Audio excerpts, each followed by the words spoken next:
Welcome again to another episode of Security Unwired, where we address tech with intent and peace with purpose.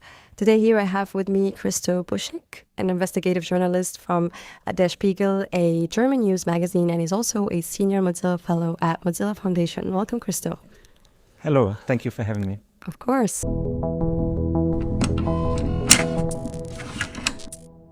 It's a great pleasure to meet you, especially at this convening with Mozilla Foundation. It's such a great gathering to talk about the difficult challenges that tech intersection with society has and its impacts on us as people.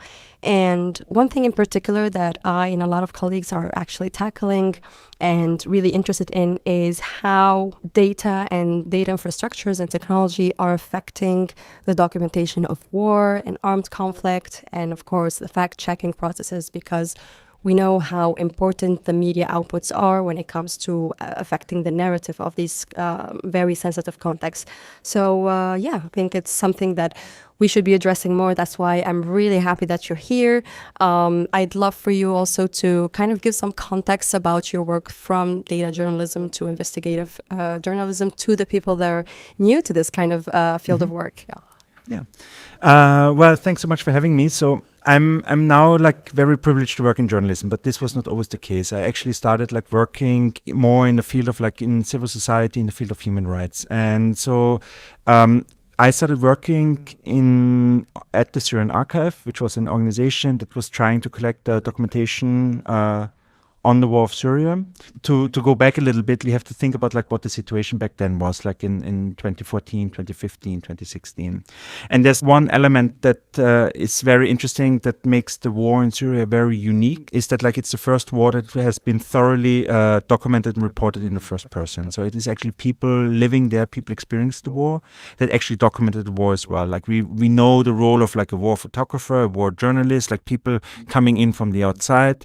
They go somewhere, they take a photo, they write a report, they publish it, they go back, right? But Syria was different. Syria was people created their own documentation. Whatever they saw, what happened, they took photos of it, they took videos of it and published this. And so the Syrian Archive was founded by Hadi al-Khatib with the purpose to collect this vast trove of information, this data that was out there, with the goal to be able to make investigations on possible war crimes, and also maybe make this documentation available for court cases following.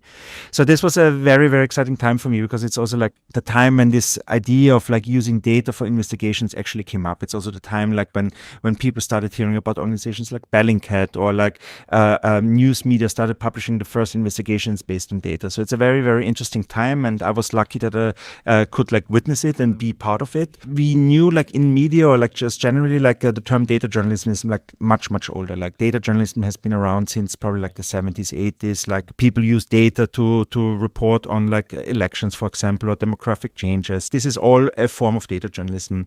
I think in my opinion, what makes data journalism unique is that it always thinks about what can we do once we have the data. Mm-hmm. But I think there's also this whole area, this whole place where we have to actually think of the data we don't have yet. So what are the data sets that we want to have? What are the data sets that we want to create? What are the data sets we're dreaming of in a way, right? And so I think there's this whole area where you can think of, I want to investigate something. How can I do this? What methodology could I apply? And what do I have to then do to collect the data to do this? And I think this is something that I call I'm making up names as I go along, but I call it data-driven investigation. It's about the idea that on the one hand, you're creating data, but you also let the data drive the investigation. So it's very process-oriented, it's very methodological, and it can also be a lot of fun and sometimes a little bit exhausting when you work too long on a spreadsheet. Of course, yeah. It's a whole process, like you said. And I love how you mentioned the example of in Syria, how they took control of the narrative and of the documentation themselves, because sometimes we have to be creative in these very difficult contexts. And thank you so much for giving us some differentiation between all of the aspects of data journalism and data-driven investigation in your work. And speaking of exhausting spreadsheets, I'm pretty sure that throughout your works, you have definitely been through some challenges, because we know that the openness and the structures of data have changed throughout the time since the war in Syria up until today. So I'm really wondering, what are the main challenges that you've encountered along with your colleagues, perhaps, especially in regards of like the documentation of war crimes or just the conflict in general, and as well as the fact-checking and verification processes? Generally, I would say like it used to be easier. Like when we started this type of work, like generally, like when we looked at social media, we were like more inclined to trust information that we found. Like we had more the idea that like when you find something on social media, you probably can trust that it actually comes from a real person, right? So I think like the media landscape or the information landscape that we have today changed rapidly. And I think a project like the Syrian Archive, I think it would be very, very hard to start in that sense or in that way today, just because information or like what this space does has changed like heavily. So back then we could like collect a lot of documentation, and our problem, like when we started this work, like we first thought like if we have a lot of data, we are gaining some insight. But this was actually really, really hard. I started working in the Syrian Archive to solve the problem of like how can we collect the data. But I always thought like getting the data is the easy part. Your problems are always starting when you have the data. This is actually where the interesting and the difficult part really, really starts. And so we thought in the past that just having a lot of data actually works or helps or is like all we need. But actually turns out like that we're missing a very crucial component, and that's the ability to go like really deep into the data, really into the specific thing, the small details of data things. So to give an example, like, I mean, we are collecting, let's say, 1,000 videos about like a specific bombing of a hospital. But then we have to know like what hospital is it, what date of time has this been taken, like what is actually visible, like what is actually really happening there, right? So you need a little bit, like you need this like large amount of data to find then maybe like the few videos that are really interesting to you, and then you have to go really into the detail. And so that's also the time when this like term of like open source intelligence like became really, really big, right? When the Syrian Archive started, this was not yet a very common technology or technique to apply, right? For me, open source intelligence, it's a collection of random tactics and strategies, but in the end, like what you're trying is just like to get like the maximum out of like a single piece of data. Like what can you extract in terms of information, and how can you progress it? And so open source intelligence is very useful, but it's not the full story, because you also need like the big picture. Like you have to go from like the small data into the big, and from the big into the small. So it's like a very iterative ping pong type of process. And so we use open source intelligence today a lot, like for verification purposes. Again, like you can use it also in a very more investigative way, really like more tactical, of like you want to be able to figure something out and what can you rely on. And so you have like these different types of processes that you can apply, and that's very helpful. When we started, we didn't have this. Today, the challenges are, of course, like just generally like where do you get data? And I think this has become the biggest problem. You can trust data less than you could do like 10 years ago, just because also people figured out that like you can target data as a weapon, right? Like, so in a way, like how I try to think of it, or how I try to explain it always, like that actually we only have like abstract information, like we don't have data. And it's basically like once you ask a question and you put data into a context, that's when you start to actually develop data sets. That's when you actually start to be able to make statements. But depending on the question you're asking and the context you're applying, from the same source, you will get very different answers. So like the process around it, how you actually progress, becomes actually more relevant. So I always say like you can call this like data verification. I think it's the essential process. But of course, verification, it's not just about that something is true, but it's basically the process that you apply in order to answer your questions around the data, or in order to answer your investigative question, what you want to get out from your data. Mm-hmm. Yeah, I'm pretty sure that this problem about trusting data today has become so common, and even the misuse of not just the data practices themselves only, but in data integrity, but also the use of AI. And like, for example, some models are being infected with wrong data sets and bias and discriminatory data sets just to affect the outputs that will come out of it. And sometimes those outputs are then disseminated on open source platforms, and those open source platforms are then, of course, one of the methods that sometimes used in data journalism. So it's all a loop, like you mentioned, and that's why tackling the problem from the root is very important, such as the fact checking and making sure that once you have the data, you know what to do with it, how to treat it, how to process it, and probably identify some bias and anomalies before you go through sharing the information with the public. And so it's really interesting that you've mentioned this, especially since you've been through both the before AI hype and the post AI hype phase. And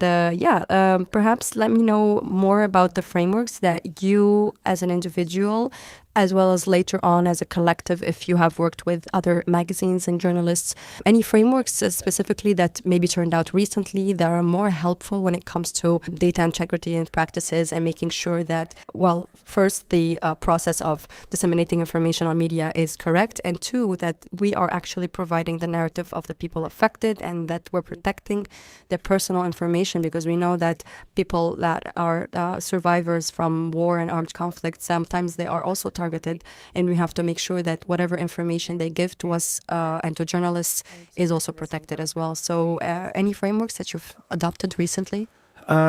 Maybe it's not like very, very like really defined frameworks, right? Like, I mean, there's a few things that, of course, like over the years, I keep on coming back. But I think maybe like to look at it like more abstractly first. What I noticed like what changed for me over the years is like, I think I'm trying to give more focus to the work. I think like when you want to work with data, especially in a time where you have such an abundance of data and you're getting like overwhelmed with the amount of data, being very specific and to be narrow and apply like a focus is actually the most important thing. Data has like the thing with data is like it's always a lot. Like there's always a lot of data. Like we are not living in a time anymore like where we have to think like where is the data? Like data is like everywhere. Like we can create data from data, and like we have a lot of possibilities here. So I think being very, very like focused, this is like the most important thing.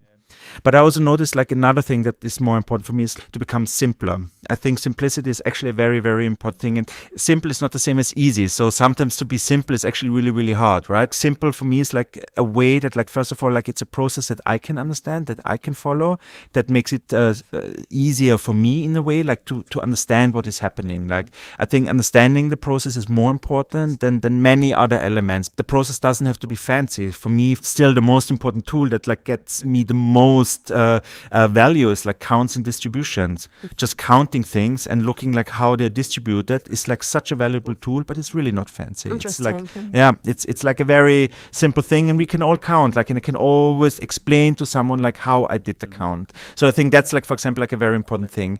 Now that I work in journalism more, like, of course, we have like a very strong fact checking, especially the Spiegel is very, very serious about fact checking everything that we want to publish. And so they're known for the like really large team of experts that are like fact-checking the work of reporters.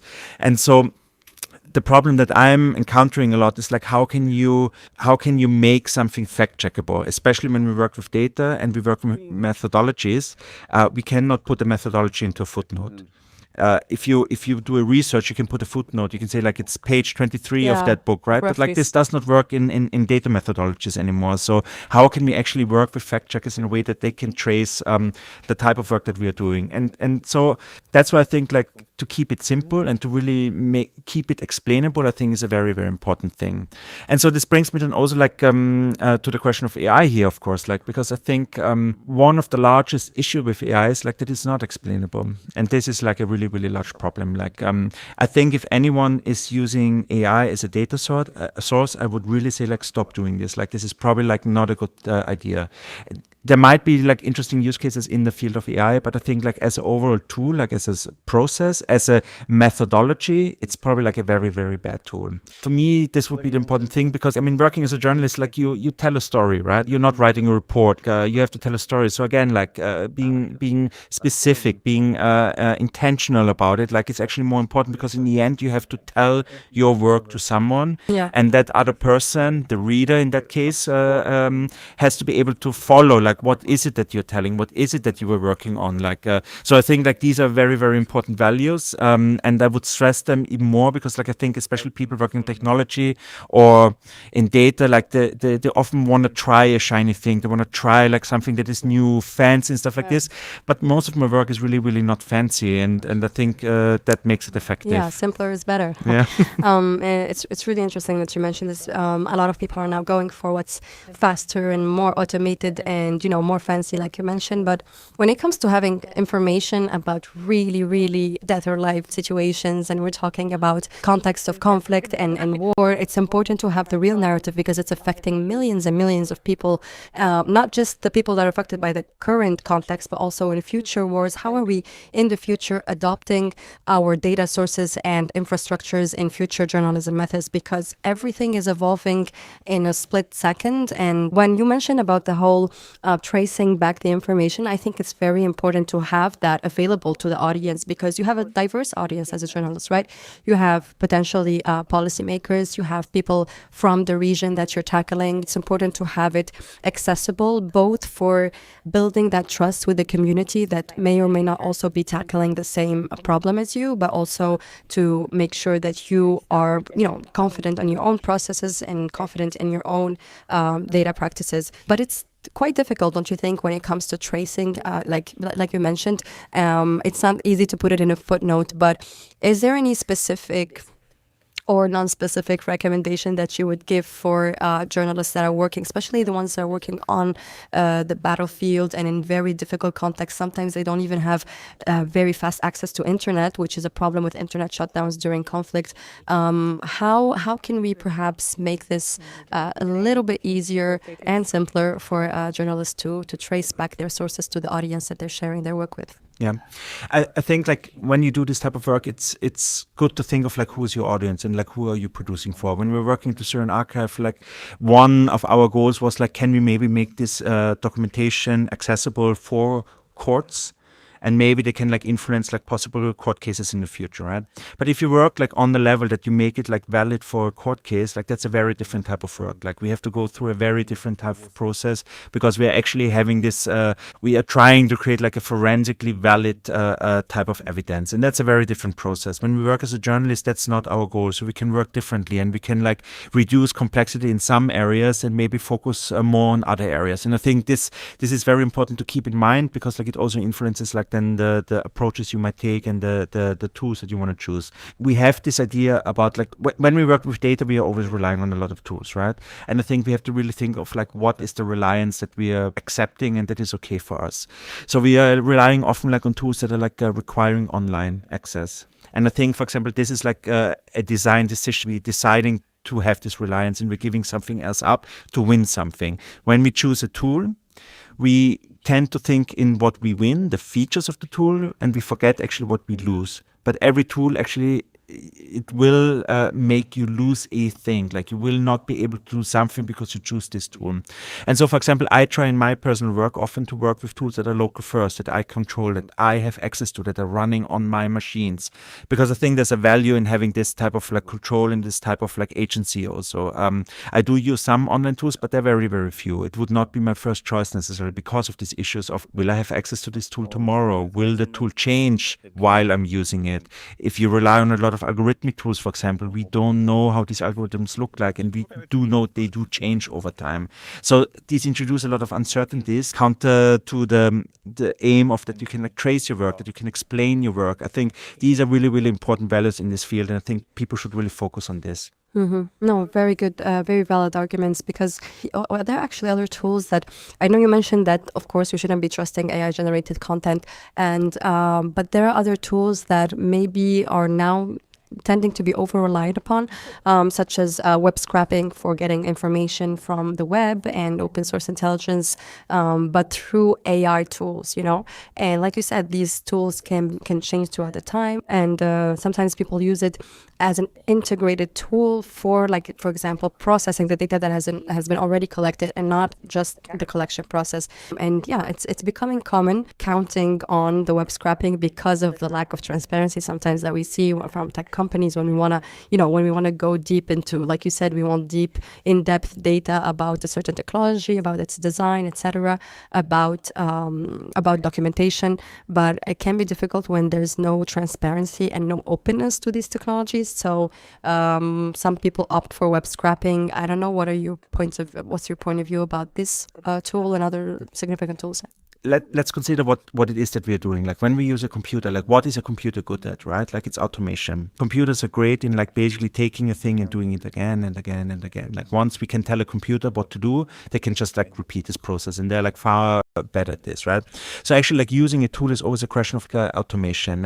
And when we think of it as automation, we can also ask the right questions about it. This also applies to like AI tools. I mean, Bender was saying this, like we have to think of AI as a form of automation. And once we do this, we can ask the correct question. We can ask what is getting automated, why it is getting automated, who is getting automated. Like we can ask the right questions, right?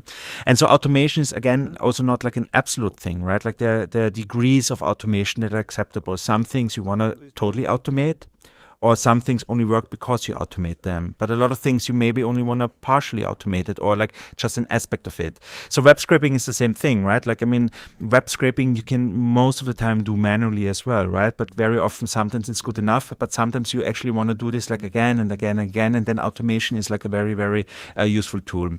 Another thing, like also if you think of data, is like, I mean, what is data in that sense, right? So we have data and the actual content of data, but we have the metadata around it, the context in which the data appears, right? But we also have the structure of data. Like there's a materiality towards data that we can also exploit as a way of how we can work with it, right?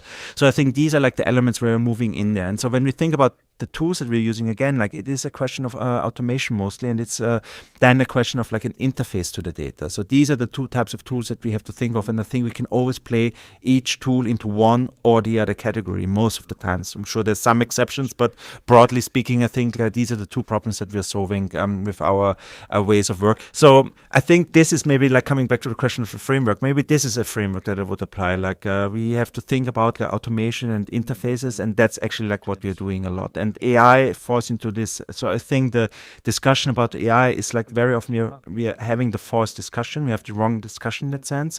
We have to think of AI in the discussion in the context of interface and automation, and this is like the right discussion to have. Amazing insights. Thank you so much. I'm really sure that our audience will be absolutely inspired by some of our potential frameworks that can be implemented, such as the automation and the interface. Hopefully we'll see some new initiatives in the upcoming months. And I'm just curious also, because I know that you've worked on the documentation of war crimes in Syria a while ago. And when we say a while ago, obviously the tools that were available then are not as the ones that were available from 2020 up until now. And I'm wondering if there's any recent work that you've also worked upon that is also related to conflict, possibly in Europe, that has changed your view, maybe with respect to your work when it was during the war in Syria. Any changes that were affected by the technological development throughout the years? Mm-hmm. So yes, so this broad set of digital methods can be applied in many, many situations and from different and with different backgrounds. There's a lot of different groups applying this type of methods. There's the Human Rights Center in Berkeley, a lot of like media organizations, like NGOs, civil society organizations. Some have a mix and match of these methods. Like it's a large pool of differences that we can like basically fall back on. Generally, I personally applied these methods, this approaches like in very, very different backgrounds, like from academia through civil society and now media. So I think like there's like a general application of this as a way to do investigations. I think when we did this investigation about Syria, but for example, also like we did this investigation into like internment camps in Xinjiang, like one element that I want to stress out here is like that it allowed us to do this type of investigation from a safe distance. On the one hand, like war situations, like we can do certain types of investigations that are safe for the researchers, for the investigators, but sometimes also they're the only methods because we have otherwise no access. So for example, in the example of China, like access is an issue as a journalist. So you have to rely a lot on like methods that are working from the distance in order to do an investigation. So I think there's a lot of benefit in this sense. We published, for example, of course, like living in Europe, the war in Ukraine is like a major topic here. And we did a lot of work, of course, around the conflict, the war, the attack of Russia against Ukraine. And the interesting thing, for example, we did this investigation where we tried to look at Ukrainian civilians being tortured in Russian prisons. And so how do you get data sources? Like, so you try to like get different sources and you have to combine them. And so, for example, for this research, I worked a little bit different because, again, coming back, a lot of counting, like just counting references, counting mentions, for example. What are people mentioning? Are they mentioning electrocution, beatings? Are they mentioning like the different devices that are used? Are they mentioning names? Are they mentioning places, times, rooms? Like this is like a form of counting, right? You try to just count it and then you try to cross-reference. So I think then you can turn suddenly something that where you're not present, but you can turn it into like a remote, safe type of data-driven investigation. I think that's like one of the big potential, but it's not a replacement for other types of investigation. And personally, the best investigations I've worked on were the ones that were mixing methods, like where you had, I don't know, like let's say a data-driven aspect to it that try to analyze or come up with like an idea of systematicity around the problem, and you mix it with witness testimony where you know why does it matter, like why does it matter for people, what is the impact of this, right? So when you combine these elements, like then I think you get really, really strong stories that are also relevant to people, pick people up where they are and like take them along and make them understand why this is an issue and why it's important to them. Two things I picked up actually. One, safety comes first. Of course, safety measures are very important, and a huge respect and honor for all of the journalists that are working in very difficult contexts, just trying to get the truth out there. And another thing is actually sometimes journalism is underestimated. I think the methodological process of it is very, very difficult and complex and quite long actually, but I think it's all worth it because in the end you're translating truth to impact, and like you said, you have to reflect the impact to with respect to the certain audience. If you're talking to the civilians affected, if you're talking to people that will make some certain policy or decisions that can maybe solve this problem in the region. Really amazing work. And I think this is where I want to ask you, perhaps, how do we look forward to data journalism and investigative journalism in the future, especially given that these past few years there has been a lot of violence, a lot of polarization, and a lot of conflict and warfare. And most of it, if not all of these different aspects of violence have been using technology. But how do we fight them with technology as well? How do we fight them with data, at least when we're tackling mis and disinformation campaigns, when we're tackling controlling the narrative and the truth? How does it look forward in the couple of years next? I think that a lot is going to happen. Like, I think these methods are going to become more and more important. I think in a world where we have an abundance of data and counter data, we have to change our identity towards the data. I think we have to think like one of our identities has to become that we are becoming dataset creators. Our work will be the creation of datasets. For me, my work very often basically takes data and outputs data. So I'm telling stories through a dataset that I'm producing. That makes me also like a dataset curator. I'm curating the data that I'm selecting, and the process and the methodology and the investigation actually is like the thing that guides me in this curatorial process. So I think this is a very, very important thing to understand. Living in this world where we have this like abundance of data and like AI that is just like generating data on the spot, I think a lot of things will change. Our work will become different in the sense that we probably have to like more falsify data. We have to be better in the way of what is the data that we are taking as a source, where are we getting our data from. And I think it will be a big problem, for example, with data that is given to us. As a journalist, like we rely very often on leaks, on whistleblowers, on sources that give us something from the inside, for example. And in a world where it's so easy to generate data on the fly, I think we will see a lot of cases where people will try to discredit our work through the use of false data. And the worst data is not data is completely false. The worst data is the data is partly correct and partly incorrect. And this is the really, really hard. This is going to change. We have to put far more effort into the process of verification, how we can actually build a process and still be able to make statements of truth.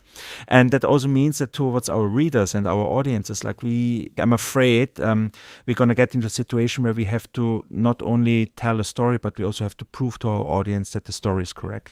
And this is like just the world that we live in, a world where like nothing is true anymore. And so I think like we have to work hard to show to people that what we are saying actually is correct. It's not just like another opinion. Like we have facts and we know these facts are correct, and we can make statements that we stand behind. And so I think this will change definitely, and I think it will be a big challenge for us. Yeah, trust is difficult in a tech world. Thank you so much, Christo. This has been so insightful. Thank you so much for having me. It was a pleasure. So this was Sarah Haneshi, your host at Security Unwired, where we address tech with intent and peace with purpose.